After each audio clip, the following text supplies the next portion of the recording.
We'll start with the prayers.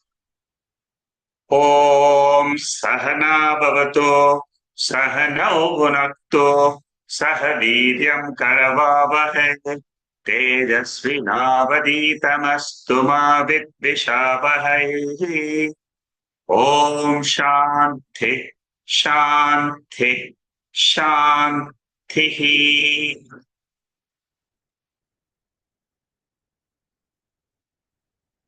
We are doing Prasno Upanishad with Shankara Bhashyam.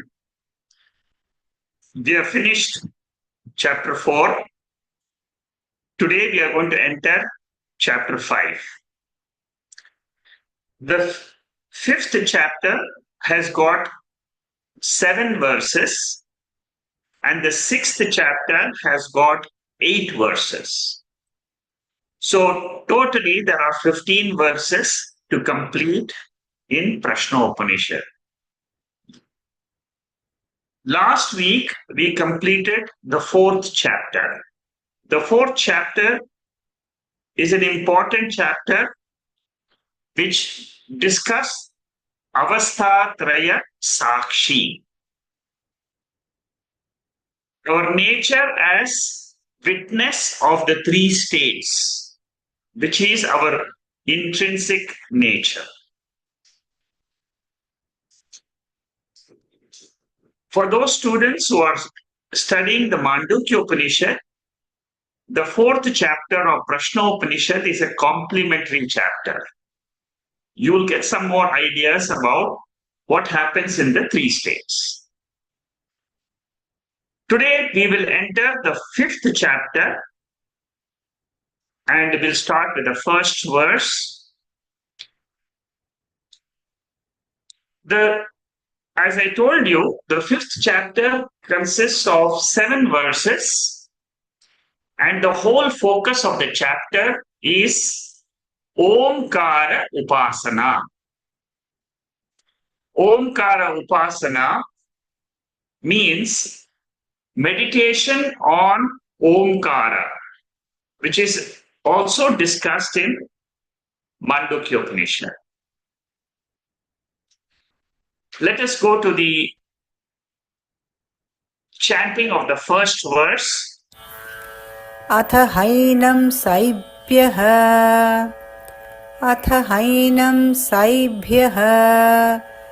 सत्यकामपप्रच्छ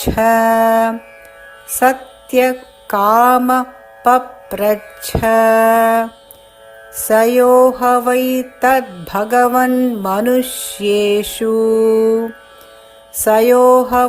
तद्भगवन्मनुष्येषु प्रायणान्तमोङ्कारम् अभिध्यायीत कथमं वावसतेन लोकं जयतीति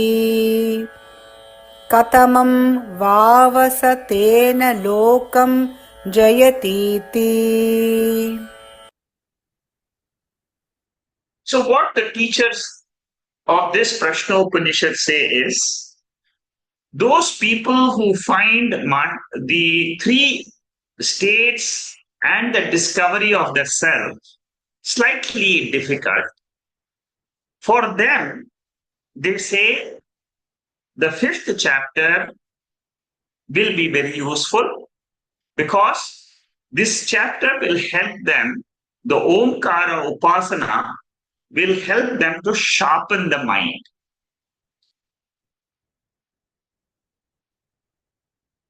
The most important qualification for understanding Brahma Vidya is to have a pure mind.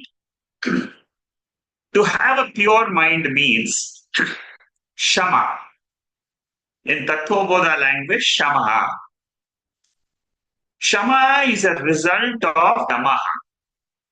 Damaha means sense organs control. If you are able to control the sense organs, our mind will be controlled. Our mind will not be preoccupied. So, because of this reason, the Upanishads, they prescribe the method of doing upasana or meditation. The first verse describes who is the student. Satyama is the name of the student. And what is the question he is asking in all these Upanishads, Prasno Upanishad? Each chapter is based on a question from a student. In this chapter, the question asked by Satyakama is, "O teacher, can you tell me where does the Upasaka go after meditating on Om throughout his life?" There are many people who do this. They keep chanting Om, meditate on the meaning, they leave the body. This is a parallel chapter of Bhagavad Gita, 8th chapter. For those who have done Bhagavad Gita, I'm sure all of you have done it. The 8th chapter of Bhagavad Gita is basically taken out from this chapter of Prasno Upanishad.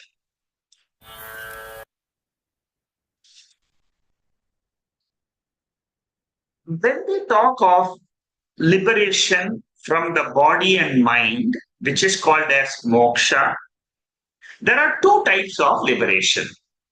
One is called as sadhyo mukti. Sadhyo mukti means you get freedom from the mind here and now. After you listen to the Upanishads and you have meditated, you have purified your mind, you have understood that Brahma Satyam Jagat Mithya. Then what happens? There are many students who are able to live this truth. Aham Satyam. Aham stands for Atma, not the body or mind. For those people, it is immediate freedom. Upanishad says that there are some people who are not able to get this freedom. For them, what is prescribed? For them, upasana is prescribed. I told you about the 8th chapter. In this chapter, the 13th verse is very, very important. Omityekaksharam Brahma Vyaharan Mamanusmaran Yaprayati Tyajandeham Sap Yati Paramam Gatin. So one who meditates on this pure Brahman, even at the time of leaving the body, he will attain Brahman. He will attain the supreme truth. So, for all upasakas, what is recommended is, till the last moment in your life, you have to keep meditating. Meditating means what? Om, Om, Om. Om is the symbol of the ultimate destination for a jiva. This is discussed in Mandukya Upanishad. It is discussed in Chandogya Upanishad. Many Upanishads, Omkara is given a very prominent position in our study. Pratika Grahanam. Shankaracharya starts the commentary on this particular verse. Whenever we talk of Omkara, we say it represents Brahman. But what is that Brahman which it is representing? It is representing two types of Brahman, Param Brahma and Aparam Brahma. What is the meaning of Param Brahma, Supreme Brahman, Paramarthika Brahman? That is what is called as Nirgunam Brahma.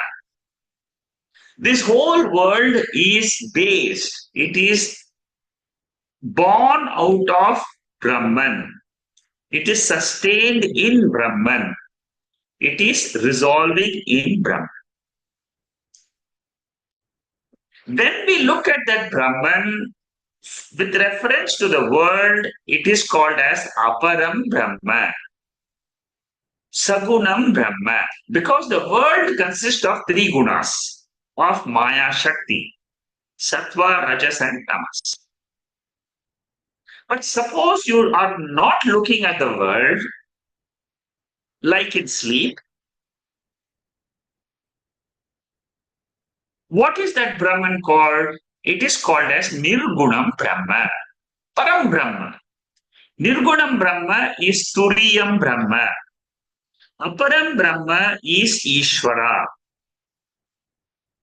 So the question asked by the student is, if I know the meaning of Omkara, which represents Param Brahma and Aparam Brahma, where does this Upasaka finally land?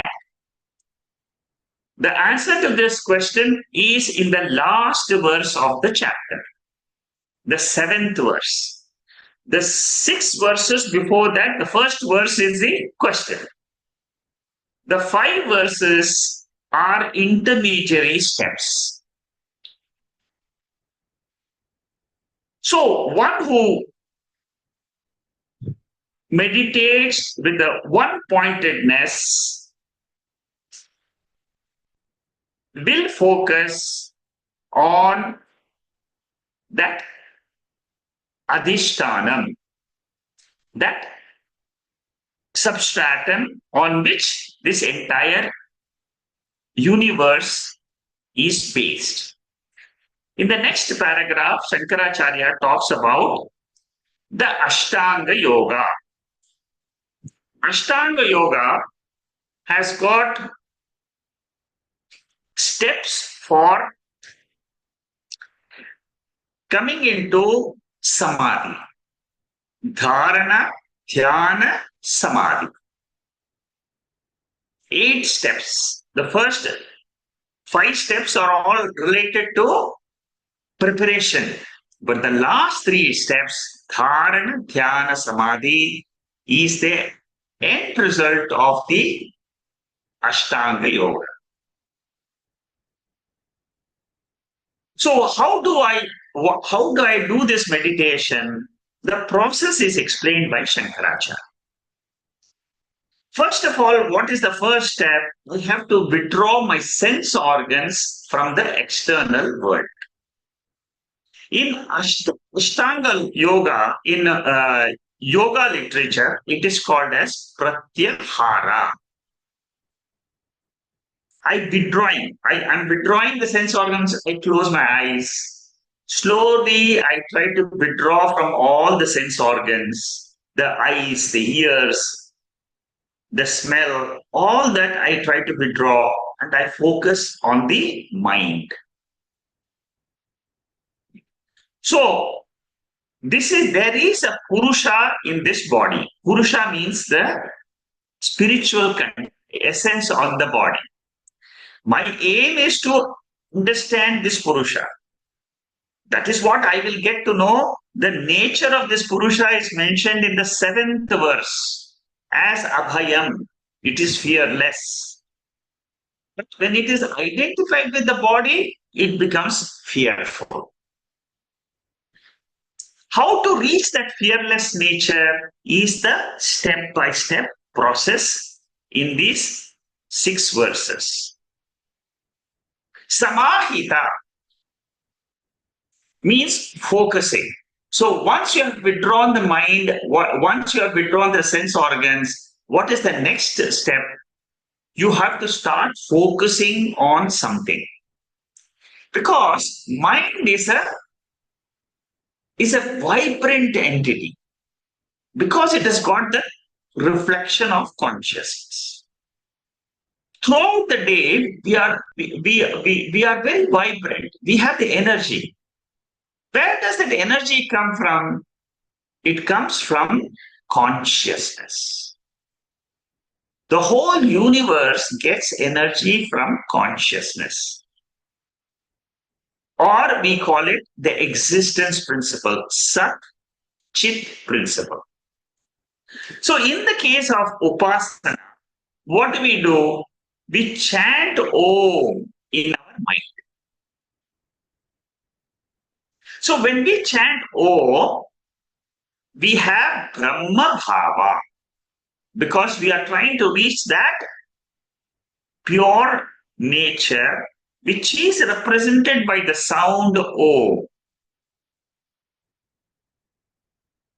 And what is being invoked? I am that pure Brahman. That pure Brahman is in this body. That is what is being invoked in Omkara. See, in all of our bodies, there is an I thought. That I thought is a continuous thought. It is an unbroken thought. So we have to reach that thought and go beyond that I thought. The thought is on Omkara or Brahman or Atma.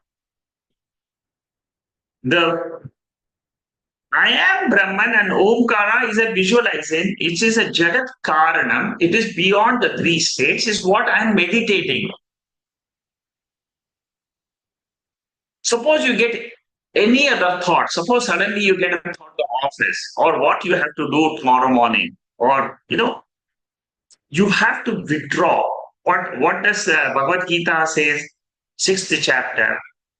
Slowly, practice and learn to withdraw the mind from any other thought. So, what is the thought which is flowing continuously in the mind? Brahman is Jagat Karanam. That Jagat Karanam is in this body as Aham.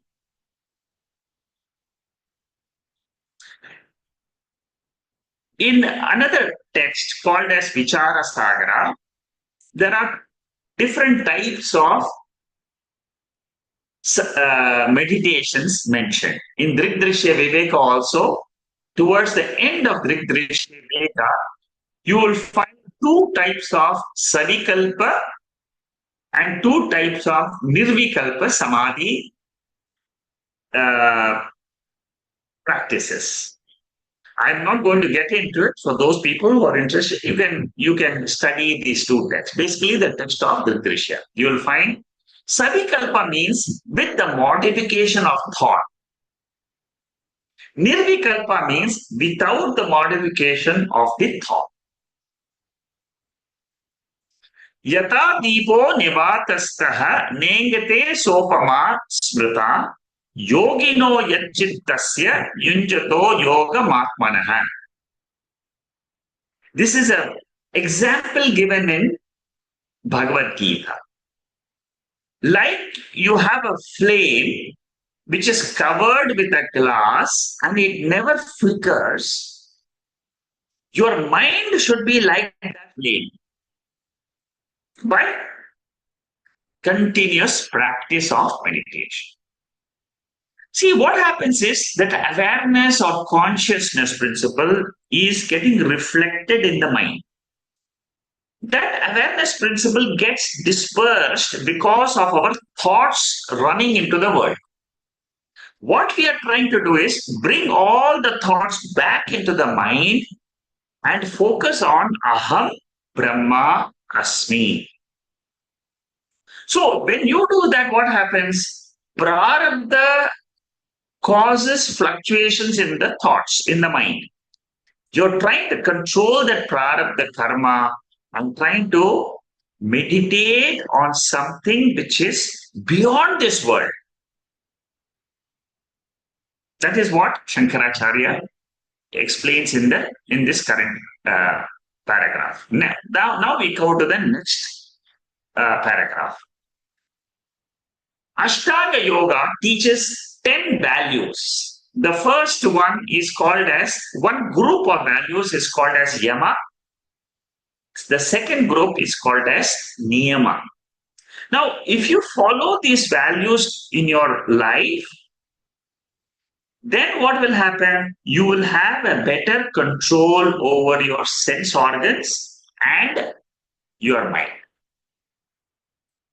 What are the five yamas? Ahimsa, Satyam, Asteyam, Brahmacharyam, Aparigraha. These are the don'ts. Ahimsa means you don't hurt somebody. Satyam means you speak the truth. Asteyam, don't have greed. Brahmacharyam, practice celibacy. Aparigraha, don't try to accumulate or hoard things. These are the five yamas. These are the don'ts. What are the do's? Shaucham, Santosha, Tapas, Swadhyaya, Ishvara Pranidhanam. Shaucham means cleanliness of the body, cleanliness of the mind, and cleanliness of the words which you speak. Santosha means contentment. Have a feeling of contentment in life. Don't keep on saying, I need this, I need this, I need this, I need throughout your life. You see, initial phases of our life, we have to earn money, we have to get married, we have to have children. For that, we need resources. But after some time, we are stable in life. At that time, what Ashtanga Yoga says is, have santosha. Then is tapas. Tapas is austerity, control of sense organs, like fasting, not drinking something, not eating something for a few hours. These are all tapas.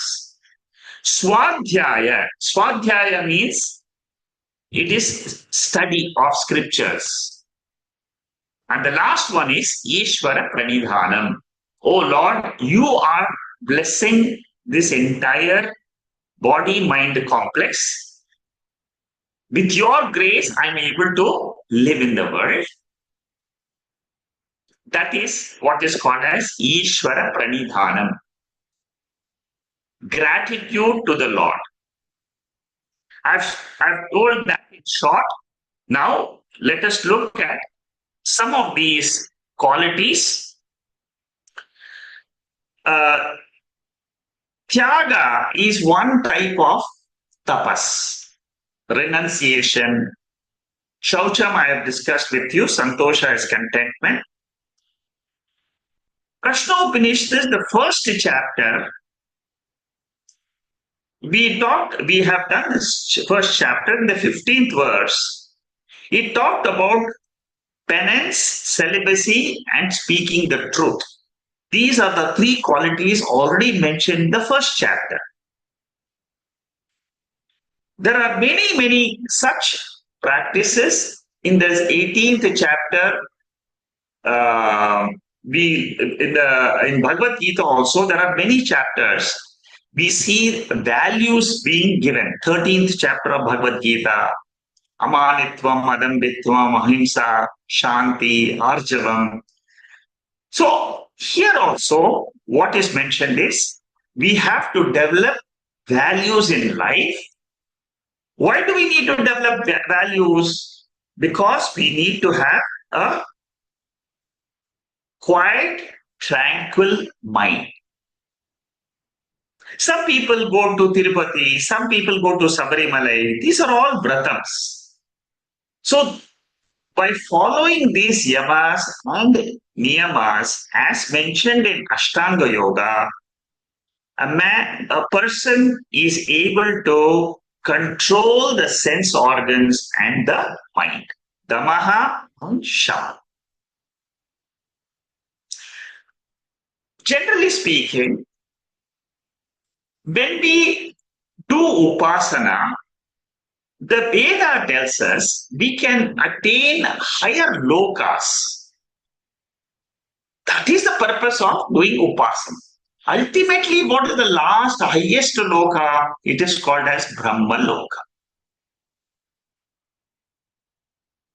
Now, here in this question, the question of the student is, what happens to somebody who practices on Omkara Upasana?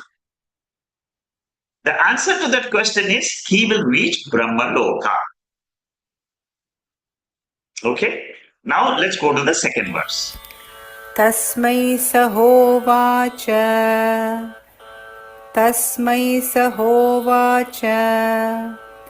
etadvai satyakama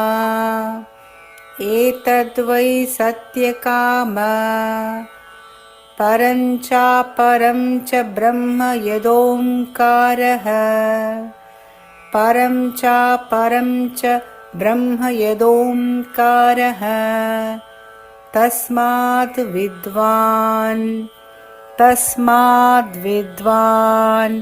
etenaiva ayatanena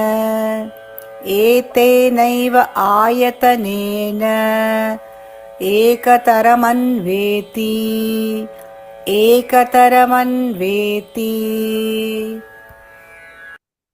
So in this verse, the teacher is telling the student, Satyakama, Om is a symbol for the entire universe. The universe is divided into two, Sagunam and Nirgunam, which I mentioned in the last verse. The lower nature is called as Sagunam. The higher nature is called as Brahman or Nirgunam. The lower nature is conditioned consciousness, conditioned Brahman. That means the pure nature of Brahman together with the world is called as lower nature. What is the higher nature? The lower nature is finite. Because the world is finite, the body is finite, the mind is finite. The higher nature is unconditioned consciousness. Consciousness is there, existence is there, but it is not conditioned by the body, mind, or the universe. The one who knows both this, he is a perfect Omkara Upasaka. That is what the teacher is telling in the beginning. Then he will go step by step as to what are the syllables in Om, A, U, Ma. What happens when you meditate on Akara? What happens when you meditate on Ukara? What happens when you meditate on Makara? Or what happens when you meditate on the silence, Amatra? In the next 4 or 5 verses, he is going to tell us. But in this second verse, he's giving us a general picture of what happens to the Upasaka. There are 4 matras in Omkara: Akara, Ukara, Makara, Matra. Ukara means what? The first letter. The first letter, the Devata of the first letter is Virat Ishvara. For each of these alphabets, there is a Devata. Hiranyagarbha is for the Ukara. Antaryami Ishvara, the highest Padam, is Makara. Then there is something called as silence. We have seen this in Mandukya. It's just a repetition. Nirguna Brahman is Amatra. Amatra means there is no matra. There is no sound.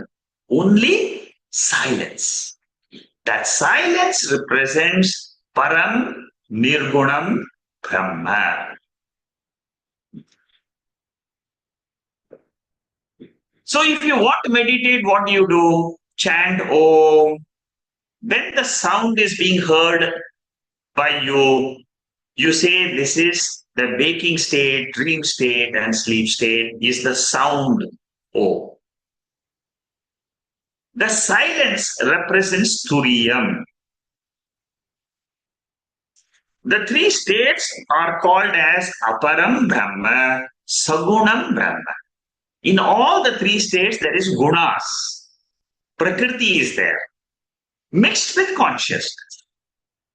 There is nothing in the world which is without consciousness or satyam or the existence principle. When we cross over these three alphabets, whatever your mind can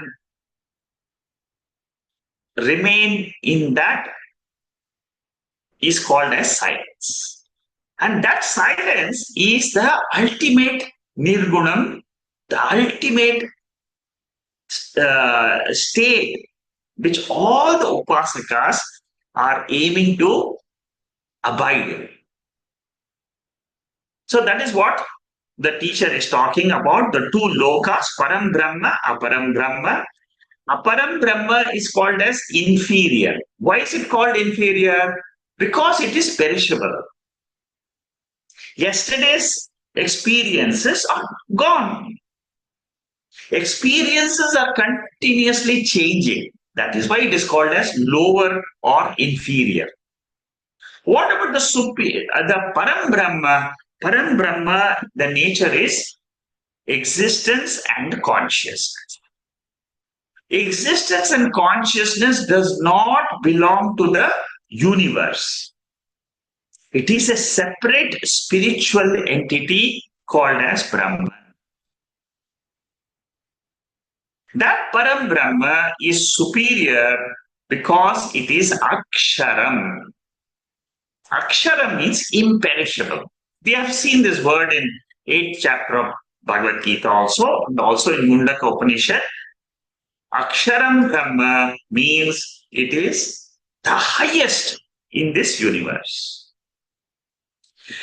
Puryati means it's all pervading. This Purusha, we are calling it Purusha. Satyam Jnanam Brahma is called as Purushaha.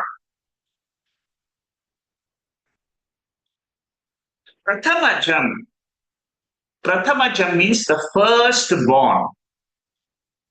Hiranyagarbha Devata is the firstborn from Ishvara. Both the Sagunam and Nirgunam, Param, Aparam, inferior and superior, is represented by the Pratikam, Alambanam or symbol. Kathopanishad also talks about Omkara Upasana.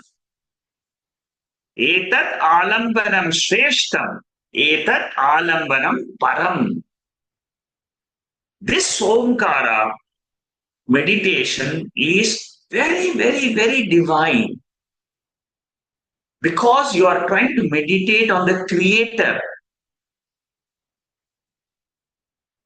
So before Yamadharmaraja teaches Nachiketa and Kathopanishad, before the teaching starts in the second chapter, in the 20th verse, the second chapter, the Omkara, the teaching starts. But before that, Yamadharmaraja teaches Omkara meditation. It's a preparation. In all the Vedas, they are prescribing penances, vratams. All that is meant for what? To realize this Om in its essence. What is the difference between pratima and pratikam? These are two words used for a symbol.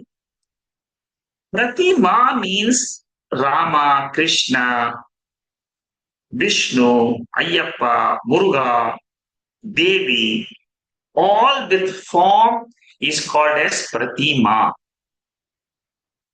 Pratika means Shaligrama, Shivalingam without any features. Shabdam is also Pratikam. Omkara Shabdam, sound symbol is also pratikam, not pratima. So uttered sound is pratikam. That is what is said in the previous paragraph. In the next paragraph, the description of Brahman is given. What is Brahman? It is not Indriya Gocharam. Indriya Gocharam means my sense organs cannot perceive Brahman. My mind, Mano Gocharam, my mind also cannot perceive Brahman. Pratyaksha we cannot use. All the sense organs are no use because they can only reveal the Anatma Prapancha. It is the design of the universe. Inference also cannot be used for for identifying the Brahman, because inference also depends on a clue. With the help of a clue given by Pratyaksham, you can draw an inference. But Brahman cannot be inferred. The Veda is the only pramana. Keno Upanishad says, na tatra chakshur gachati, na vag gachati, no manaha. Neither the words can reach Brahman, neither the mind can think Brahman. We don't know how to instruct about this Brahman. It can neither be said to be known, it can neither said to be unknown, because I am that Brahman. I am that pure consciousness. In Keno Upanishad, the teacher says, there is a methodology given in the Veda to reveal this truth, and I will teach you that methodology. Similarly, when we follow the instruction of Omkara Upasana, in the seventh mantra, the revelation of that truth will come.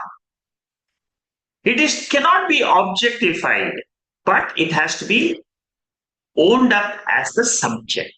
That is the secret. Many people keep on doing some sort of a meditation and thinking I will reach my true self. No. It cannot be objectified because it is free from all attributes. Attributeless is the nature of Brahman. You cannot imagine, visualize, objectify, conceive this Brahman. Therefore, Upanishad tells us, use the sound Om. There are many rishis, many students of Vedanta. Since many years, they have meditated and they have reached the goal. That is how the teacher Pipalada teaches the student here, Satyakama, how to meditate with the pratikam, with the sound of Om on Brahman. Now, next in this is just some revision portion. I will skip some of this in case I have not covered. I will cover it. See, generally, what we understand when we do this type of upasanas is when we continuously meditate on this nature of Brahman, I am that pure consciousness, what happens in the end is the seeker becomes the sought. Whatever I'm trying to think, the way one thinks, so he becomes.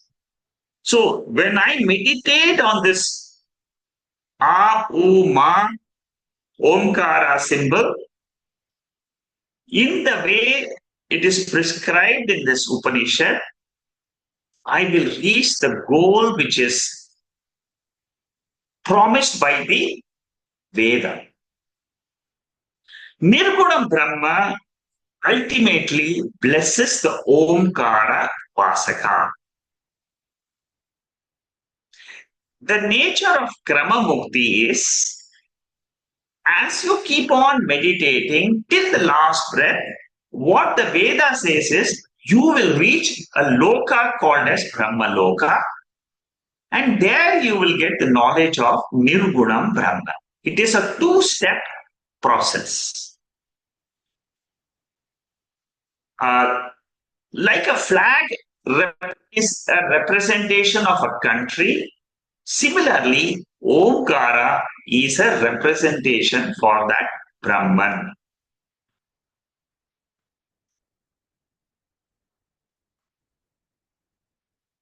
So, by doing this Omkara meditation in the way which is prescribed, the Omkara is glorified in all the Vedas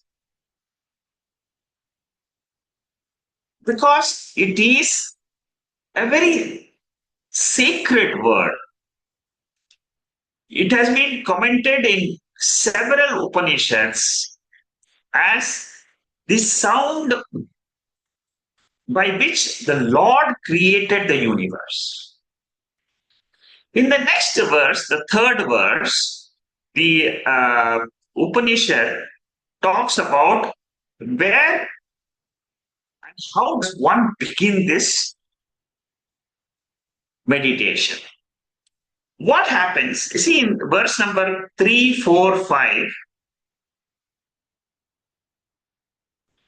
meditation process is mentioned. Suppose you meditate on the first letter, Akara. The third, now we are doing the third verse. In the third verse, the Upanishad, the teacher is talking about what happens when you just meditate on Kla. In the fourth verse, he will talk about Akara and Okara. And then in the fifth verse, he talks about Akara, Ukara, and Makara. Very, very similar to what we have done in Mandukya.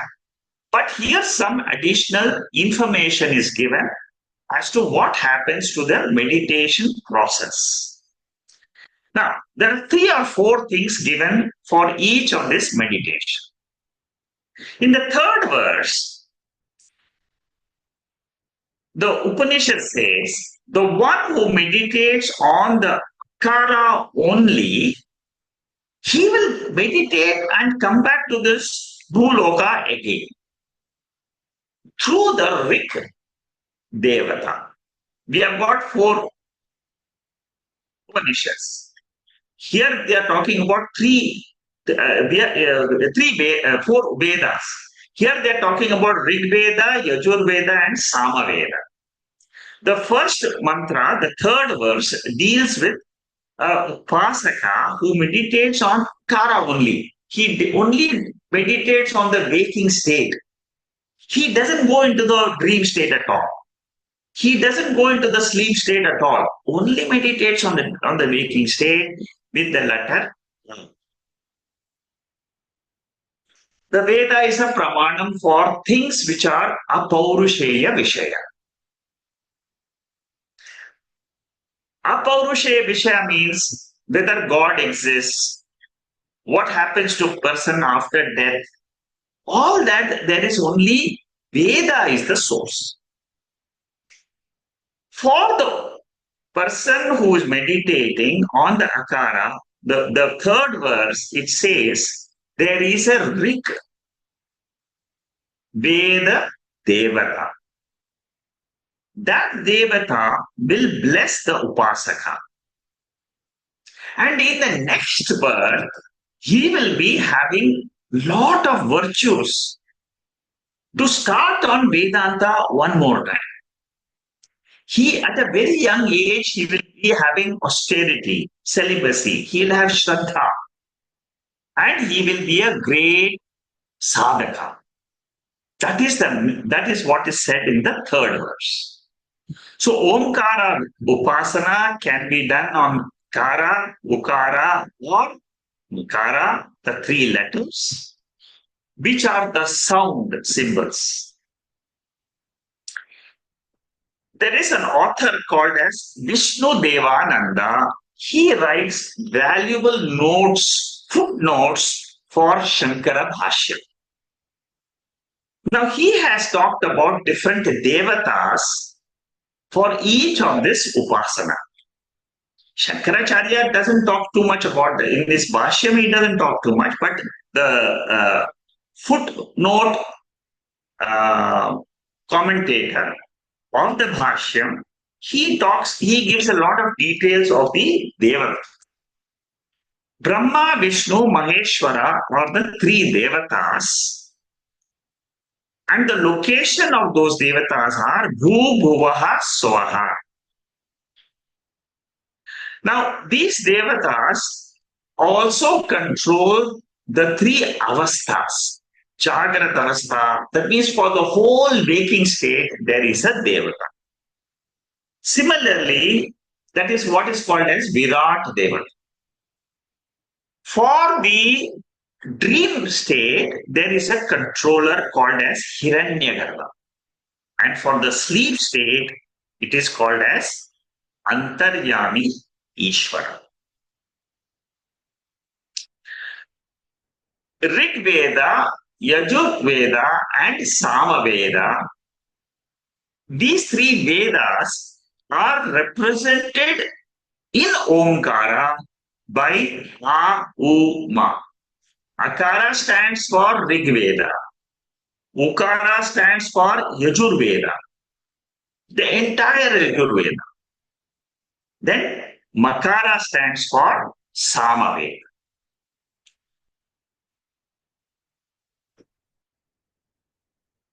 So those people who can meditate on the first letter with the Rig Devata, they will be blessed by the Devata and come back to the same loka from where they have left. That is what is in the third verse. Shankaracharya glorifies the Omkara Upasaka, and he says this Upasana will be fruitful to the Upasaka. In the 6th chapter of Bhagavad Gita, Arjuna asked this question: suppose a meditator does not reach that Nirgunam Brahma while he is meditating, he is not able to reach, what happens to him? Then Lord Krishna says, he is a Yoga Brashta. Yoga Brashta means he will not fall down from yoga, but he will slowly climb back again into the spiritual journey in the next birth. He will be either born in a pious family or he'll be born in a very wealthy family where he doesn't have to struggle for the basic necessities. He will be raised right from the beginning. He will have opportunity to learn Veda. That's what is said in the 6th chapter of Bhagavad Gita. Same thing Shankaracharya says is that Akara Pradhana Upasaka reaches this loka again, but with a difference. He comes into a superior birth. Okay, that is the essence of the third verse. And these devatas, they bless the jiva. And the finer details are given by Shankaracharya. He talks about that those who practice these Akara Upasana will not be governed by their Raga and Dvesha. Yatheshtacharya, they will, right from the beginning itself, they will be able to have faith in the Veda. and uh, and they will develop in their spiritual journey.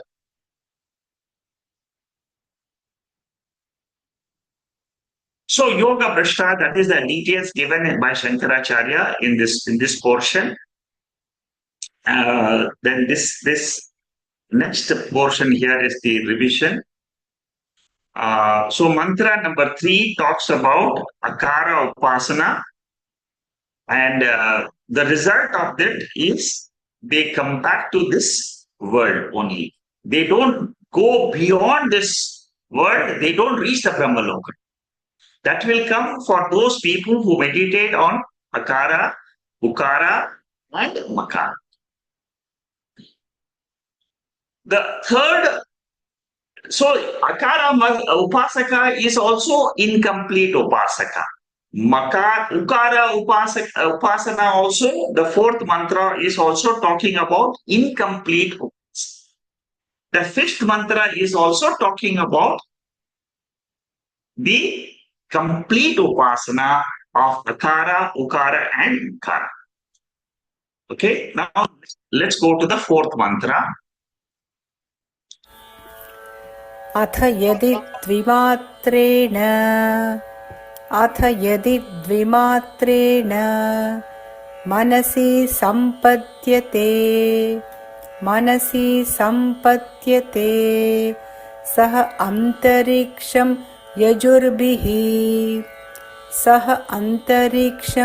यजुर्भिः उन्नीयते सोमलोकम्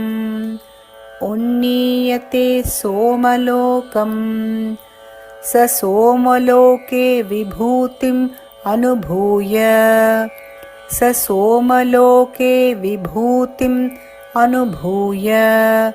पुनरावर्तते.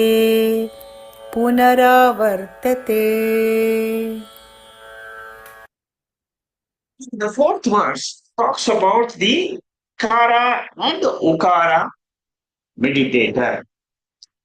So what happens to the person who meditates on both? That is the Amatra and Umatra.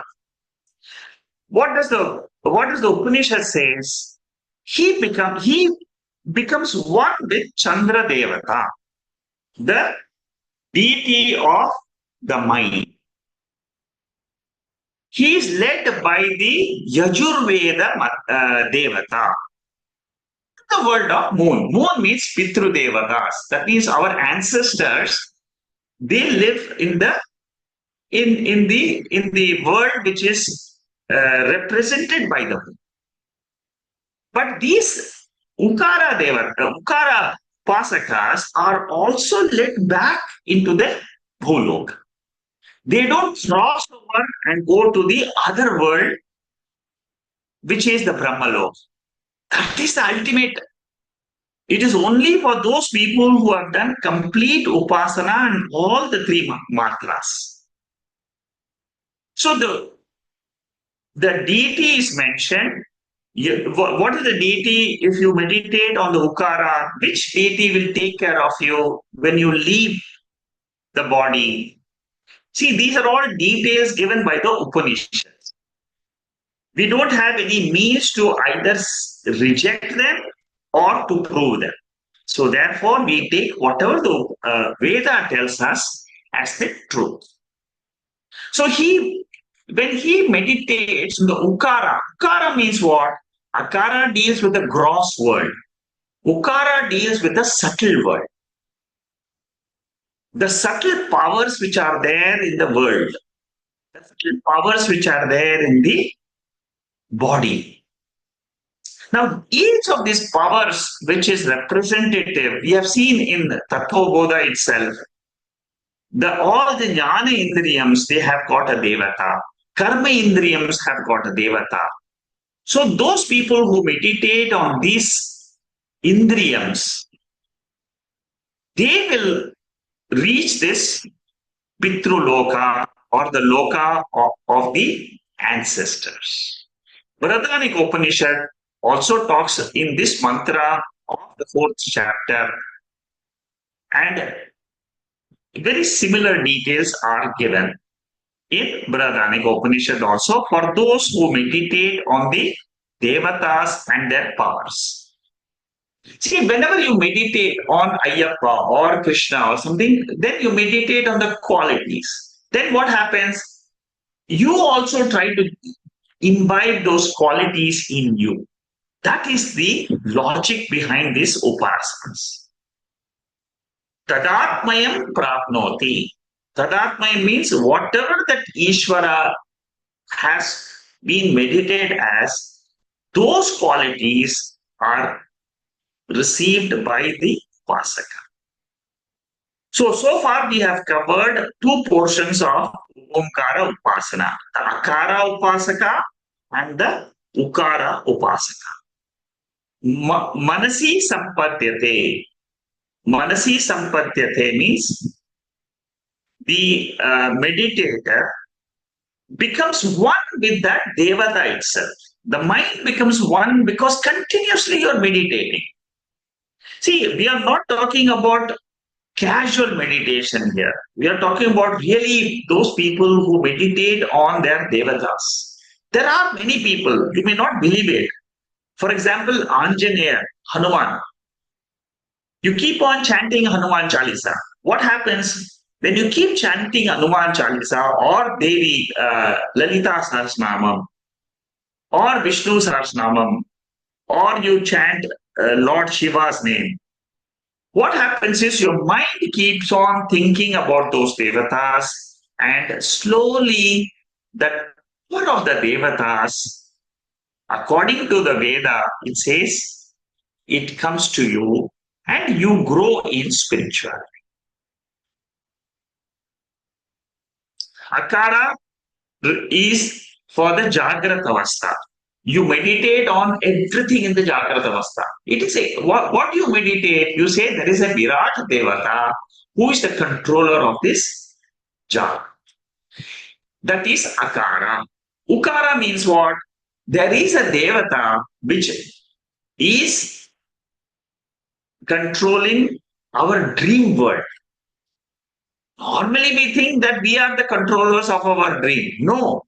Upanishad says there is a Devata which controls the dream world. Same thing in the sleep state also. It's not we are controlling, we go to sleep. That's what we say.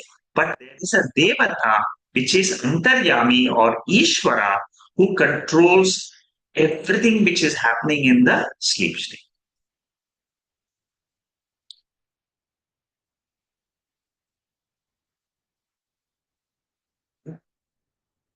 In Upasana, we can get two types of phala. One is called as Ihaloka phalam. That means while living on earth itself, you will get some additional powers or some benefits. Like you may get wealth, you may get a house, you may be blessed with good children. These are all the benefits of Upasana. See, meditation on the Lord is practiced by a lot of people. And it has tremendous benefits. What we do in our meditation is Vedantic meditation. That is a different type of meditation that is more towards the Jnanam portion. What about the Paralokam? Paralokam means after death, one can get different higher lokas. That is also promised by the Upanishads. So the Devatas take a jiva to Somaloka. Somaloka is the loka of the moon. That is the to the loka of the Pitrus. But what happens to those meditators who are on Ukara? Very similar. The same is the result of people who meditate on the Ukara itself, like the Akara. They also are doing incomplete upasana. Therefore, what happens? They also come back to this world. This is the message of the fourth verse. Let's go to the fifth verse. यः पुनरेतं त्रिमात्रेण यः पुनरेतं त्रिमात्रेण ओमित्येतेनैव अक्षरेण ॐ इत्येतेनैव अक्षरेण परं पुरुषमभिध्यायेत परं पुरुषमभिध्यायेत स तेजसि सूर्ये सम्पन्नः स तेजसि सूर्ये सम्पन्नः यथा पादोदरस्त्वचा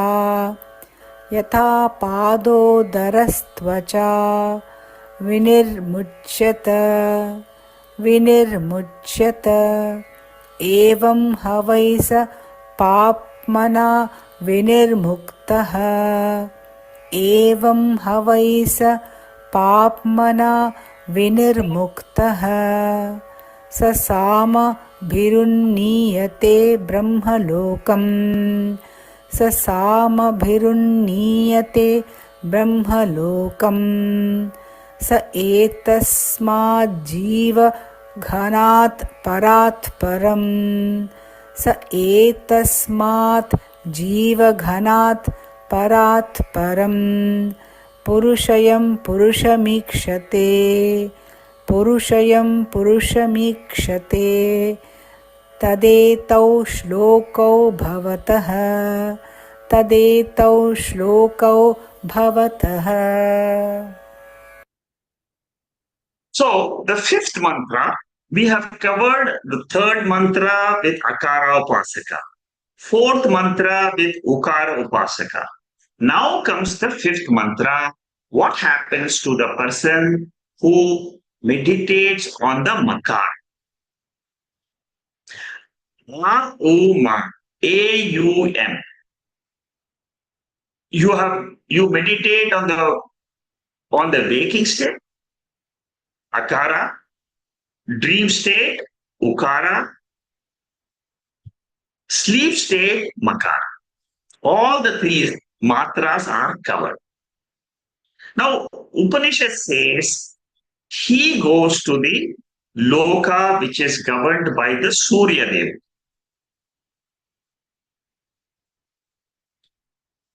And what are which Veda mantras are chanted by the Devatas? Which are the Veda mantras? Sama Veda. By chanting the Sama Veda, the Devatas lead him to the Brahmaloka. Brahmaji means the creator of the universe. So that creator, the Upasaka, keeps it in his heart. That means Antaryami Ishvara is meditated continuously by the Upasaka. When you meditate continuously on this Antaryami Ishvara, who is present in your own heart, in your own Antakaranam, what happens to that Upasaka?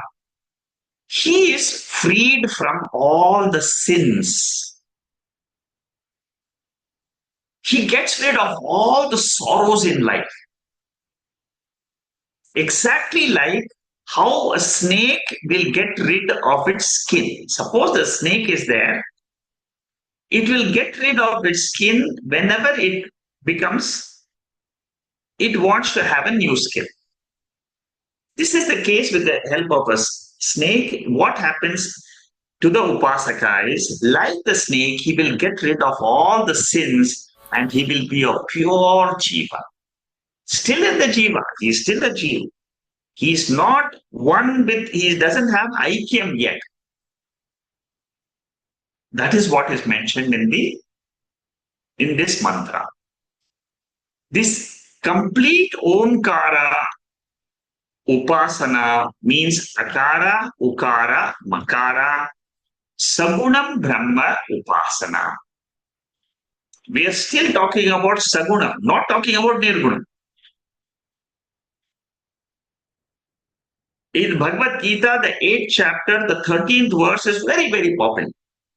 Om Ityekhaksharam Brahma, Om Ityeksharam Brahma, Vyaharan Manumasmaran, Yapyati Tejandeham, Sayati Paramam Gatim. Uttering this symbol Om and remembering the Lord at the time of leaving the body, one reaches the Lord. That is the promise of Lord Krishna in Bhagavad Gita. Not many people can do this. This requires complete control of the body, the sense organs, and the mind, which has been developed by the Upasaka through Ashtanga Yoga. In this Janma itself, he will become one with that Ishvara. That Ishvara means the one from where this entire world comes, the one by which the world is sustained and by which the entire universe resolves. That is why it is called as complete Upasaka. What Devata blesses him? Samaveda Devata blesses this person. Samaveda Devata. In Mandukya Upanishad, it clearly says that a person has impurities in the mind. All the impurities are destroyed. When the impurities are destroyed, what happens? That person becomes ultimately one with that Ishvara. See, that is the whole logic behind our life is our lifestyle. Our life is purely based on karma and karma phala. We have done some actions. We are reaping the benefit of that action in this janma. Whatever we do in this janma, again we take another birth, and then we get our karma phala. That is how the Veda describes our life. But those people who do this additional upasana of akara, ukara, and makara, they are able to free from rebirth. I told you about the snake shedding its skin. In English, it's called as sloughing. Smoothly, the snake will remove, like we remove our dress, the snake will remove its skin. Upasaka will remove all his sins. And once a person has got a pure mind, whether the Shravanam of Brahman happens in the Brahmaloka or in the Bhuloka, the result is the same. One crosses over all sorrow and one remains as the pure Satyam Jnanam Anantam Brahma. In Kena Upanishad, the description of Brahman is very beautifully given. As I said before also, you cannot use your speech, you cannot use your mind. But still this essence of Brahman is revealed in Kena Upanishad as Pratibodha Viditam. Before any knowledge or specific knowledge takes place, there is a general knowledge which is called as Aham Brahma Asmi Jnanam. Okay, that is said in Kena Upanishad. Here what it says is the Surya Devata is the Devata for the Makara. And if this Akara, Ukara, Makara, all the three states, one who can meditate, he is said to be merging with the Virat Devata, Hiranyagarbha Devata, and Antaryami. As I said, each state, waking state, is controlled by Virat Devata. So when you meditate Akara, Omkara represents the waking state.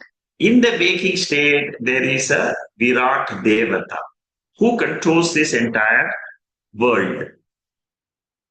That is Akara meditation. Ukara meditation, the dream world is also controlled by a Devata called as Hiranyagarbha Devata, which is the Sukshma world, subtle world.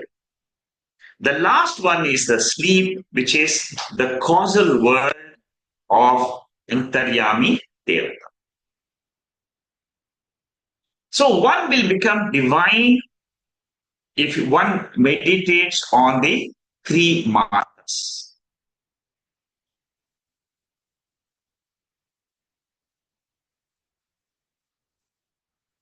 And then there is something called as Nirgunam Brahma. Nirgunam Brahma is a knowledge which is given to the Upasaka in Brahmaloka if you follow this style of Upasana. If you study here itself, Mandukya Upanishad, you can get the Nirgunam Brahma, Brahma Jnanam here itself. Okay, so Om, this particular mantra, of meditating on Omkara is mentioned in the Bhagavad Gita, the 8th chapter. Very, very beautiful mantra. A lot of people, they take it extremely seriously. They start meditating on Om, Om, Om every day. Because sometimes people, they don't get a chance to listen to Vedanta. That is the knowledge of pure self. They don't get a chance. They have a chance to learn upasana, and they meditate and they reach these lokas. Brahma Sutra also has got the same karma mukti mentioned in one adhikaranam. I've just mentioned the adhikaranam and the sutra here, just for you additional knowledge. Okay. Then there is something on grammar portion which I'm not going to elaborate. For those who are interested, this one slide is there. But this one slide here represents the macro and the micro. Om in Mandukya Upanishad stands for the macro universe, which consists of Virat, Ishvara, Hiranyagarbha, and Antaryam. Micro universe is like us. The world consists of me and the world. Me, when I say it consists of the Shariram, individual, the total. Individual is Vishwa, Taijasa, and Prana.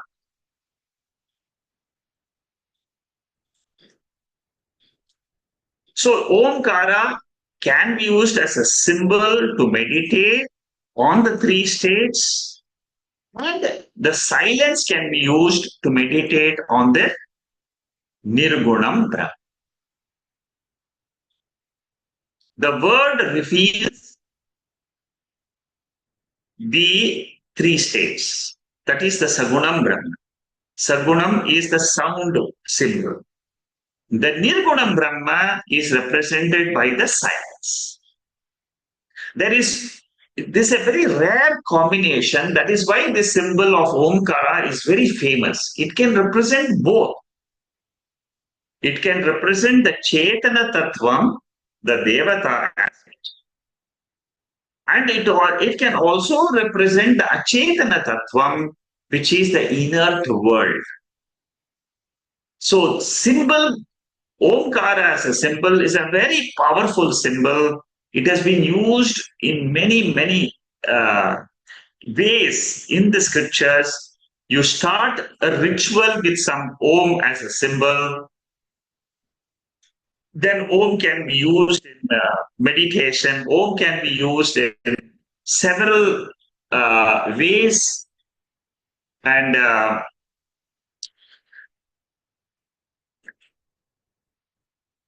Like we take Ganesha in a turmeric. In rituals, we take a lump of turmeric and then make uh, a small symbol like a Ganesha symbol, and then we use that for throughout the ritual. For our puja purposes, also we use that. It is a deliberate superimposition. What we do is on that Ganesha, on that turmeric powder, we superimpose Lord Ganesha. We do it in the idols, in the temples. We superimpose the Lord on the idol. But here, in the case of Omkara, we are superimposing the sound. That is the difference. This is done by people who have got a subtle, they have purified their mind to some extent. And it is not easy. Omkara meditation is not easy because you might get lost in it because suddenly the power of your mind is so strong it may take you into the world unless until you have practiced other types of preparations. So ultimately, Omkara Upasana is Ishvara Dhyanam. The Lord the who is the creator of this universe, you meditate on the sound Om. The whole chapter is on Omkara Upasana. Akara, Ukara, and Makara, the benefits are given. The benefits of which devatas will guide you, which Veda mantras will guide you in your meditation. These are the details in this particular case. It is not mentioned, these are not mentioned in Mandukya Upanishad, but these are all something additional information you get in Prasno Upanishad.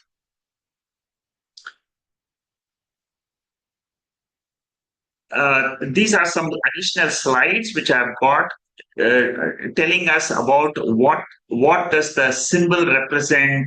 The symbol is nothing but it is a representative of the higher devatas, or like Nataraja, like Krishna, Rama, and so on. Okay. This portion is about some grammar area, which I'm skipping because we have not done the grammar, Sanskrit grammar. That Shankaracharya takes it up as Tritiya Vibhakti, Tritiya Vibhakti, and he goes into the details. I'm skipping those purposefully. Okay.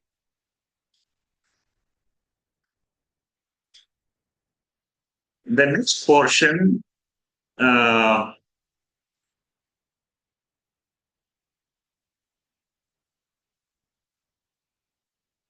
Here Shankaracharya says Omkara represents Brahman.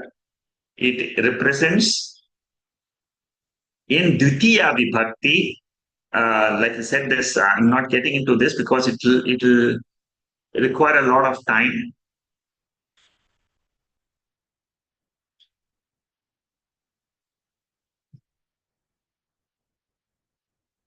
I've covered this Brahma Sutra portion.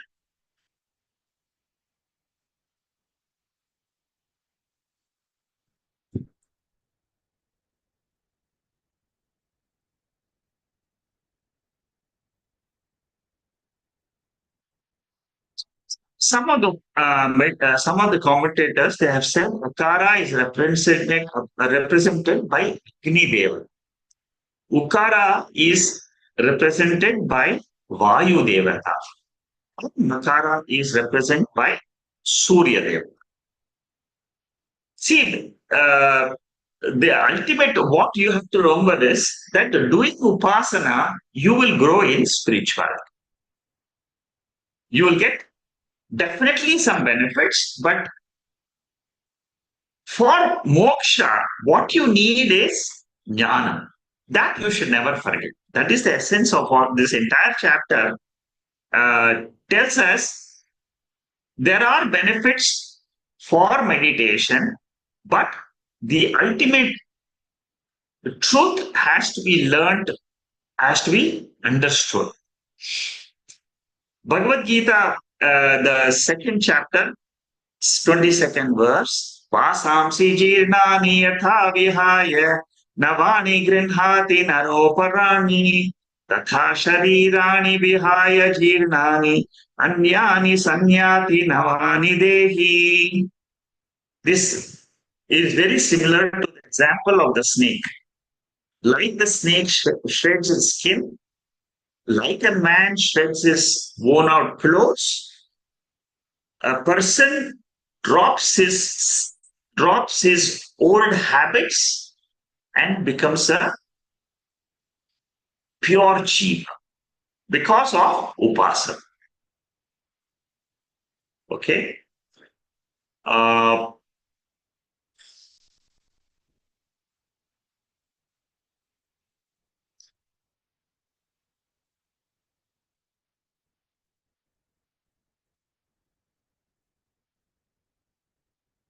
For those who are interested to learn more about this chapter, you can go through these slides. I'm not covering much of these slides here, mainly because it gives details of either grammar portion or details about the devatas and so on, which are purely academic. I will just introduce the sixth mantra, and then we'll see details in the next week. तिस्रो मात्राः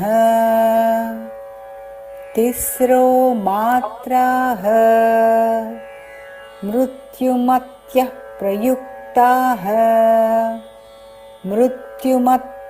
प्रयुक्ताः अन्योन्यसक्ताः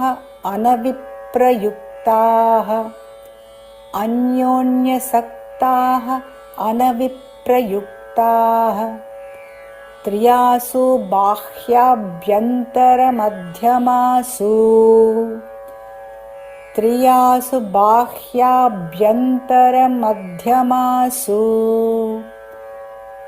सम्यक् प्रयुक्तासु न कम्प्यते ज्ञः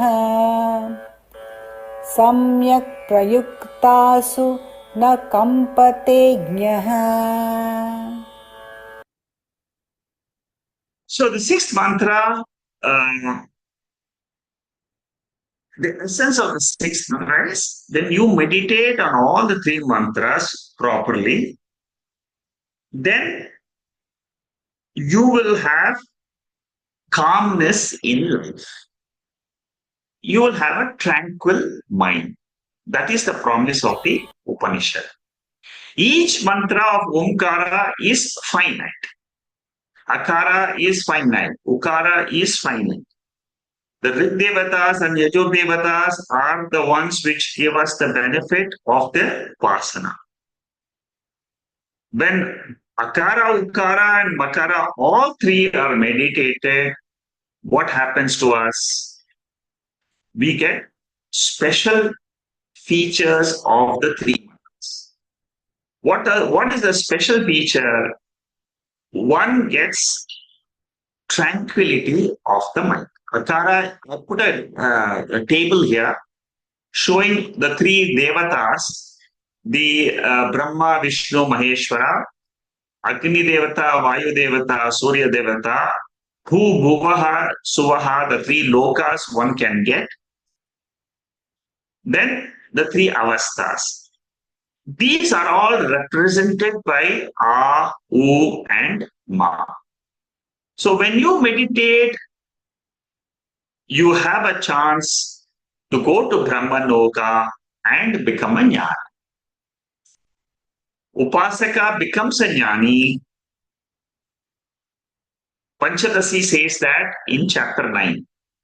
But here in this Upanishad, it only says that you reach Brahmaloka after you do the three matra upasanas. Bhagavad Gita, Dukkheshu Vikna Manaha, Sukheshu Vigata Sprihaha, Vitaraga Bhayat Krodaha, Stithadir Muni Uchyate. So, one who meditates, according to Bhagavad Gita, it says that person who meditates, he is not shaken by any adversity. Same thing, this mantra also says that when there are situations in life due to prarabdha karma, if you are a meditator and akara, ukara, makara, you are not easily shaken up in life. That is the essence of this sixth mantra.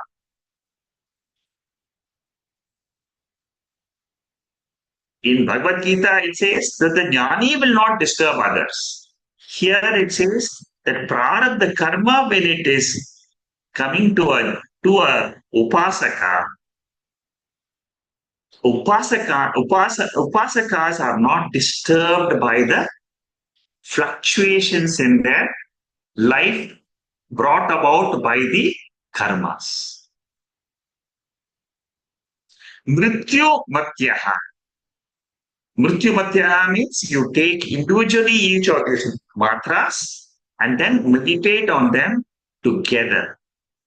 When you meditate on akara, ukara mantra, you get Brahmaloka, and in Brahmaloka, you get Nirguna Brahmanyanam and Krama Mukti. That is the ultimate goal of the Upasakas.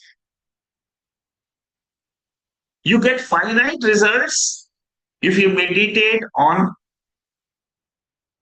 each of this in a truncated way. Truncated way means you only meditate on Kara, only meditate on Ukara. What happens to you when you meditate together? When you meditate together, you get Brahma Loka Prapti. That is the meaning here,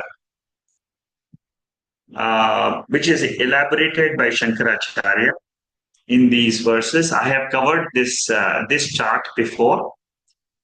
Jagrat Swapna Sushupti is the Mandukya style of meditation.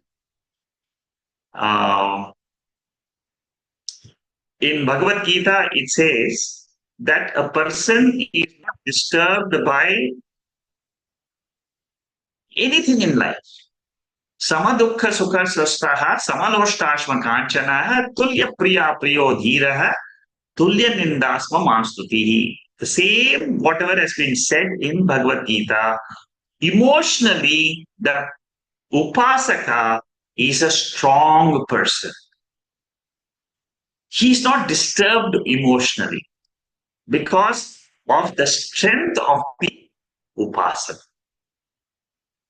Manapamano yostulyaha tulya mitrara pakshayo sarvaranga parityagi gunatitas uchyate. In chapter 14 of Bhagavad Gita, a person who meditates will cross over the three gunas. That is exactly what it says here also. One becomes a mukta purushaha. Jnani is not affected by anything in life because of his strength of upasana. Okay.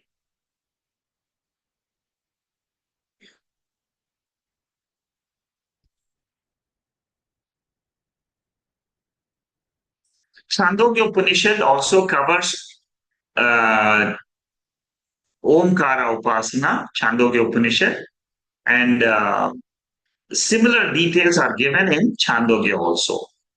In Chandogya Upanishad, the 7th chapter talks about the waking state, dream state, and sleep state.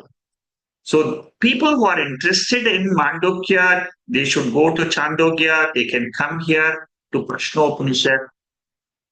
A study of these three states in different Upanishads will make your knowledge of the three states much more stronger. Okay. So with this, what I'll do is I will stop here And we'll continue with the seventh mantra next week. This is the last mantra of the fifth chapter. After this, we will do the sixth chapter of Prashnopanishad. Last mantra is interesting.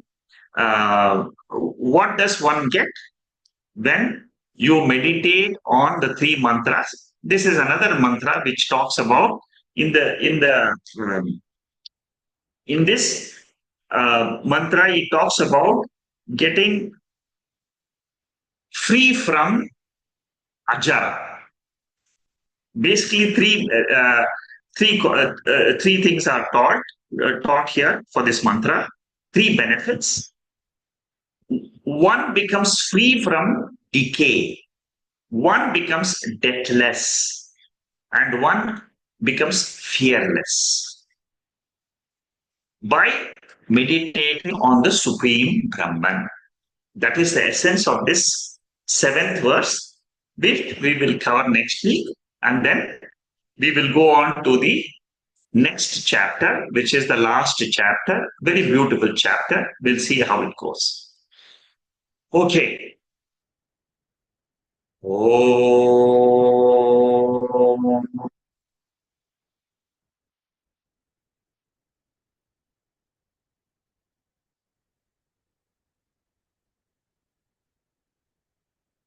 Purnamada Purnamidam Purnat Purnamudachyate Purnasya Purnamadhaya Purnameva Vasishyate.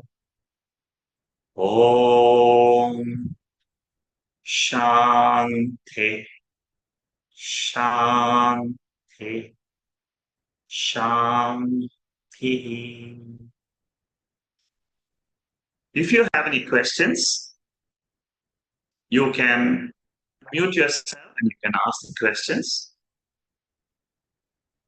Nandu has given Mandukya Upanishad, the verse, the references of Omkara Upasana. Before Shama, I will ask Nandu, can you explain, Nandu, what we have said today?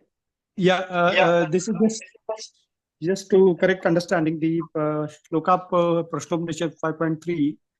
Yeah. And in Mandukya, it's like a third shloka and ninth shloka. It's talking about akara, then the ukara and makara. Only like 5.6 and 5.7, I think still we are studying. So I'm not sure whether that is the talking about complete Omkara Upasana. Yes, it is the fifth and the sixth mantra of the Omkara, that is in Prashno Upanishad, is nothing is the same as the fifth and sixth mantra of Mandukya Upanishad. Is the same as the Akara and Ukara and Makara complete meditation. Okay, the seventh mantra of Mandukya is what we are going to study in the seventh mantra of Prashno Upanishad. Next week we will do that. But otherwise, your comparisons are good, because the more you compare, the only addition in this Prashno Upanishad is it talks about coming back to the same loka if you are meditating on only Akara, Ukara, or Makara. If you just meditate only one portion, not us together, that is additional information. And then it also talks about some devatas. But generally speaking, you should keep in mind the Mandukya Upanishad, Omkara Upasana, while studying this Prashna Upanishad. Anything else, Nandu? Hariom. Thank you, sir. Thank you, Nandu. Shama, you have a question? Shekharji, yes, Hariom. So this particular session, I did find it was a pretty heavy session. I feel I will have to probably devote about a month to just completely unpack every bit, because you've put in so much, so many different strands. Bhagavad Gita is there and so many other things. So on one hand, it's very joyful because you can see as to how it all connects. It concentrates. Yeah, it actually seems to be like, in maths, we have the lowest common multiple, LCM. Correct. Yeah. So this seems to be like the key thing in the whole of the questions which I have is two separate questions. One is the Omkara meditation. This is somewhat slightly different from Nididhyasana, isn't it? Omkara Upasaka. So Yes, yes. it's a step higher than just Nididhyasana, our usual Shravana Manana Nididhyasana, which I understand is contemplations towards acquiring more knowledge. But this is more of a practice thing, which is you actually, how would you use this? So it's the practical. Okay, let me elaborate on this. See, Nididhyasam is a totally different process. Meditation, see, what we generally do is we do normally when we talk of upasana in this type of in Prasno Upanishad, when we talk of upasana, it is generally coming after Karma Yoga. In Bhagavad Gita, you have Upasana Yoga. Mm-hmm. Then only Shravanam, Mananam, Nidhyasanam will come. After that, okay. After that. So it is one step before Vedanta. This type of Upasana is for those people who don't come to Vedanta. Okay. Who don't do Shravanam, Mananam, Nidhyasanam. For them, they want, you see, the basic objective of this upasana, Omkara upasana, is to sharpen your mind. That's all. Nididhyasanam. Chitta Shuddhi. That's all. You purify your mind just by looking at the whole universe is represented by Omkara. So that is what you should bring in your meditation. That world is nothing but the sound Om. That's all. The whole world, there are devatas which control the waking, dream, and sleep. And it is upasana is for those people who are not able to understand that there is Nirguna Brahman, there is Turiyam. For those people, only upasana recommended. For others who are already got a pure mind, they are taught Shravanam, Mananam, Nididhyasanam, so that you can understand the reality here and now. Yeah. Nididhyasanam is okay. Omkara Upasana is a symbol. You take a symbol, or this type of meditation, for example, somebody who doesn't come to Vedanta, what they will do, they will meditate on the form of the Lord. They will say that Lord represents this, Krishna represents the whole universe. They don't know that Krishna represents the Nirguna Tattvam also. That comes in Shravanam, Mananam, and Nididhyastam. In Shravanam, we will be taught this is the nature of Nirguna Brahma. Here, in this Omkara Upasana, we are generally talking about those people who are getting Krama Mukti. Right. Krama Mukti is one stage inferior to Sadhyo Mukti.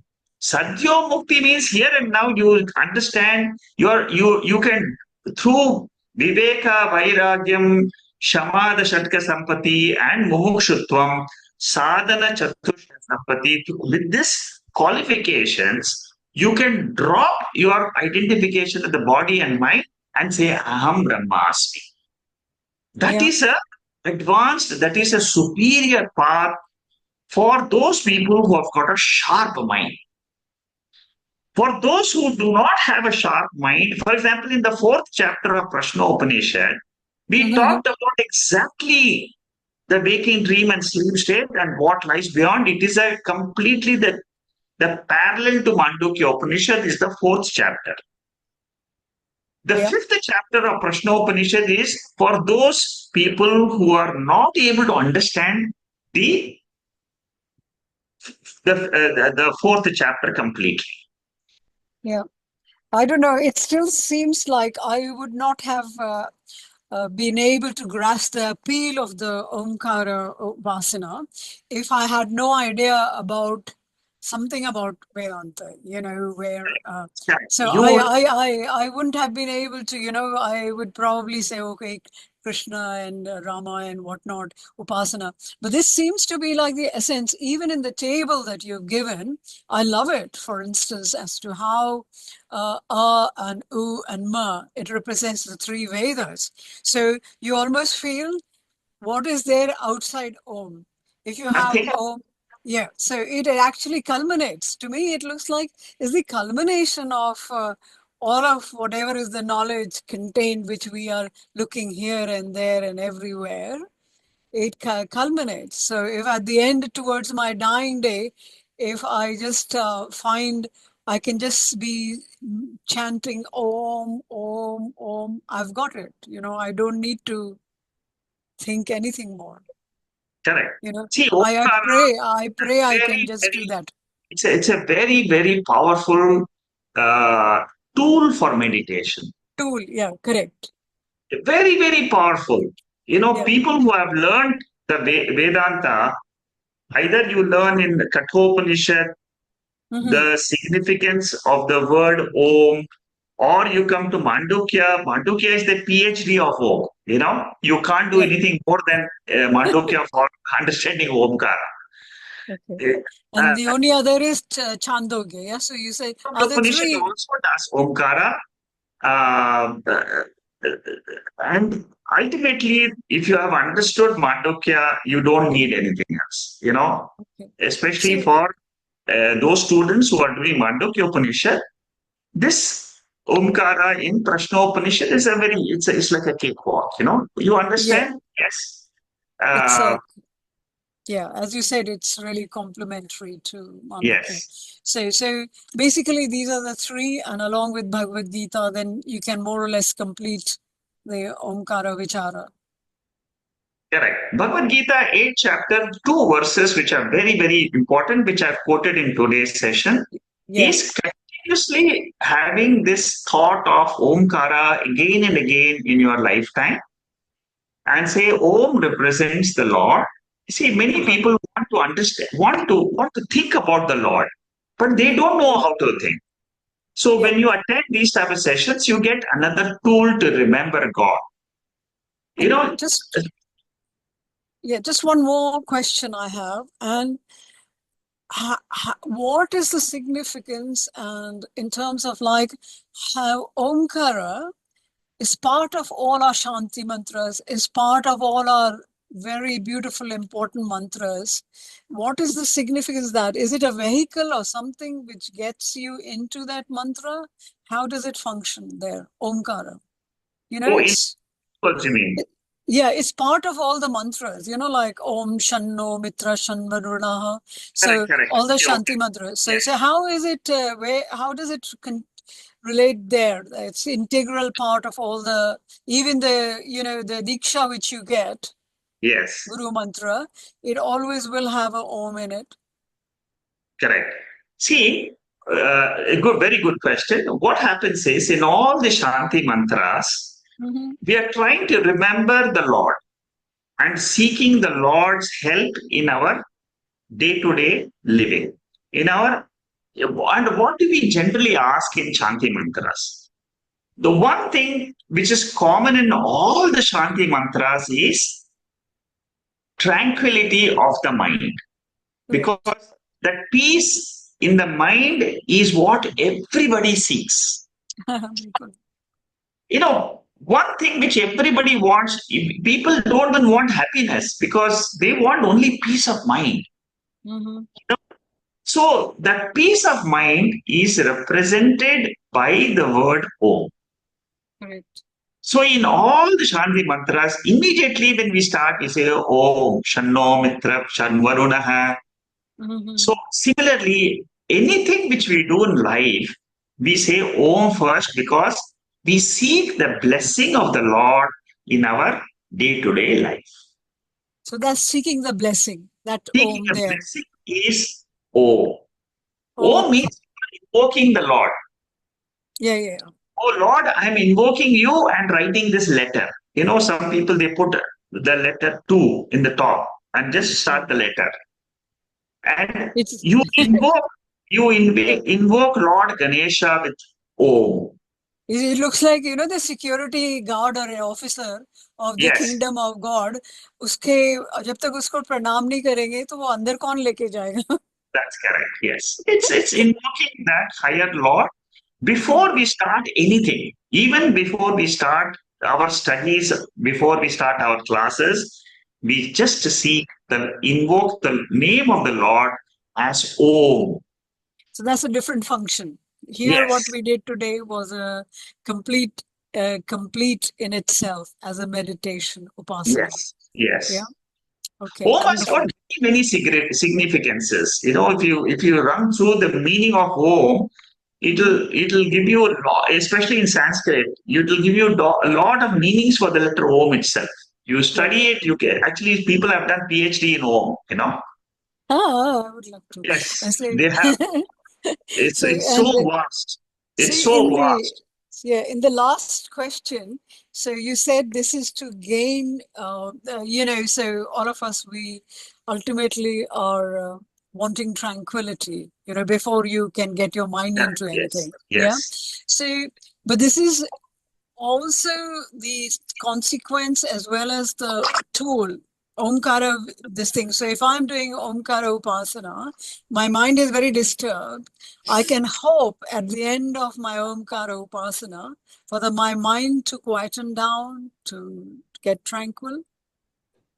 Or does the yes. mind have to be tranquil first?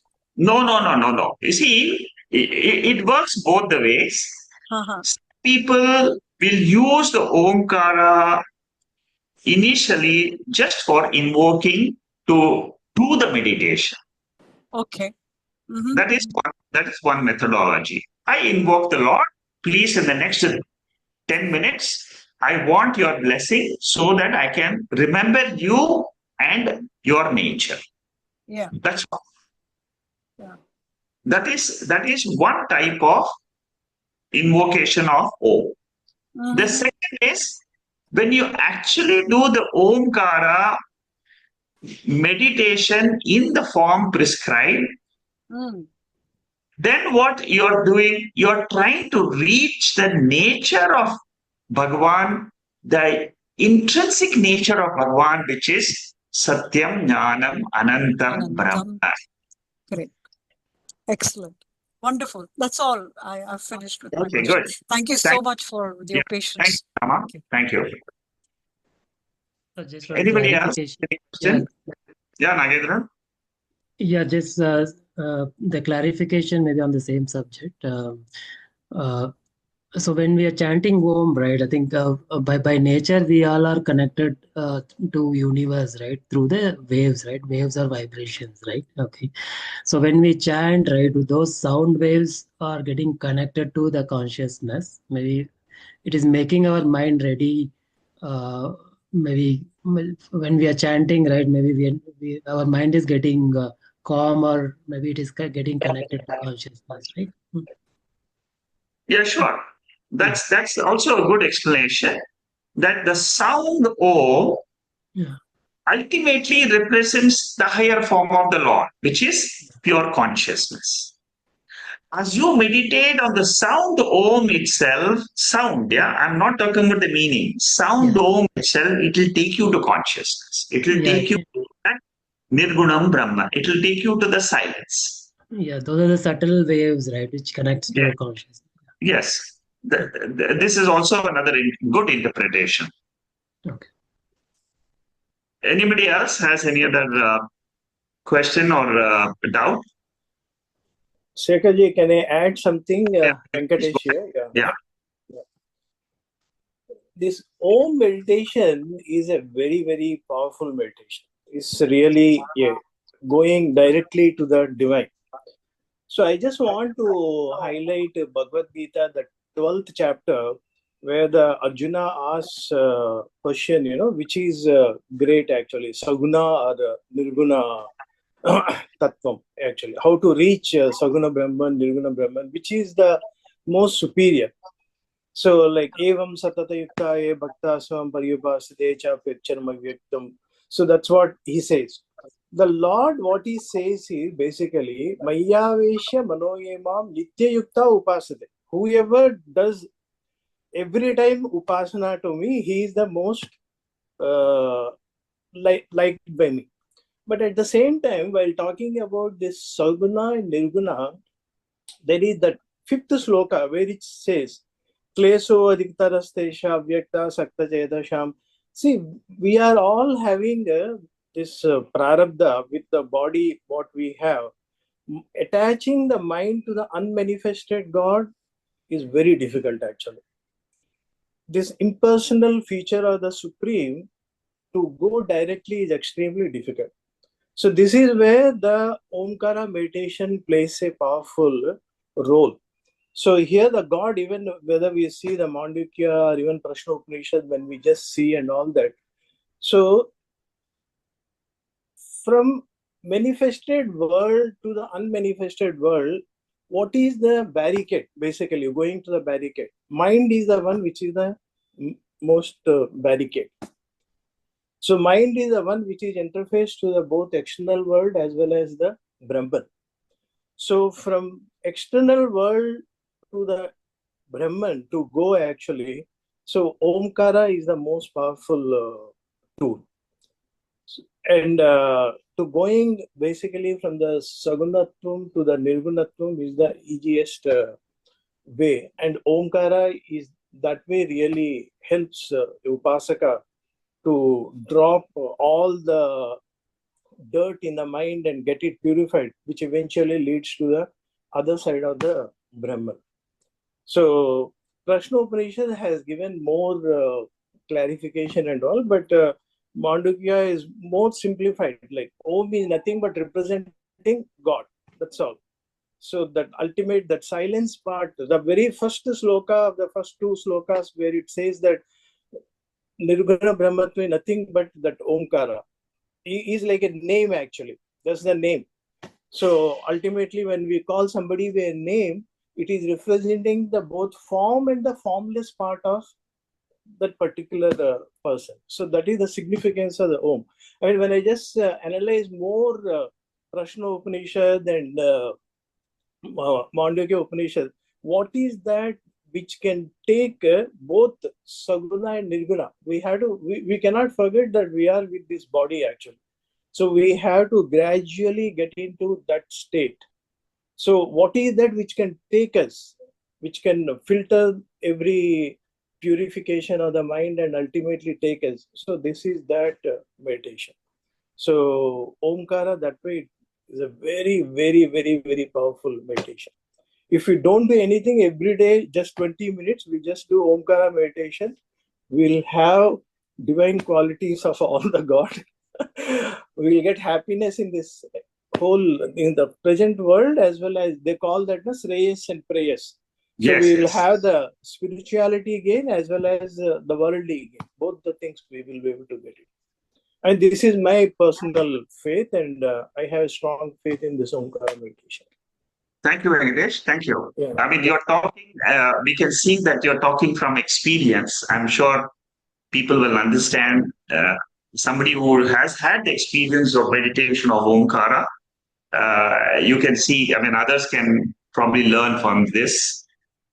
Anybody else has any other remarks today? This is Jayaprakash, Yeah, JP. yeah. Even the scientific studies also shown that when Om is chanted, an alpha wave is produced within the brain, which is making the calmness of the brain. Yeah. Is it? Yes, Yeah, that's correct. Yeah. Yeah, absolutely right. There are so many websites which talk about the scientific aspects of Omkar. Oh, okay. There is a lot of study, scientific study of Omkara, how it can quieten the mind. Like I said, everybody wants quietening of the mind. You see, the mind is representation of the prarabdha karma and the Maya Shakti in our body. How to control that Maya Shakti is through this Omkara meditation. The scriptures tell us, the logic proves it, our own Anubhava also proves it. So it is perfect. I mean, if you can, one can, the thing is, one should practice it. Then only one will know the benefit of this. Yes, exactly. Yeah. Yeah. Okay. Thank you. Thank you, JP. Thank you. Okay, we'll close for today and then we'll start next week. Thank you. Namaste. Namaste. Hari Om. Hari Om. Namaste. Namaste. Namaste. Thank you.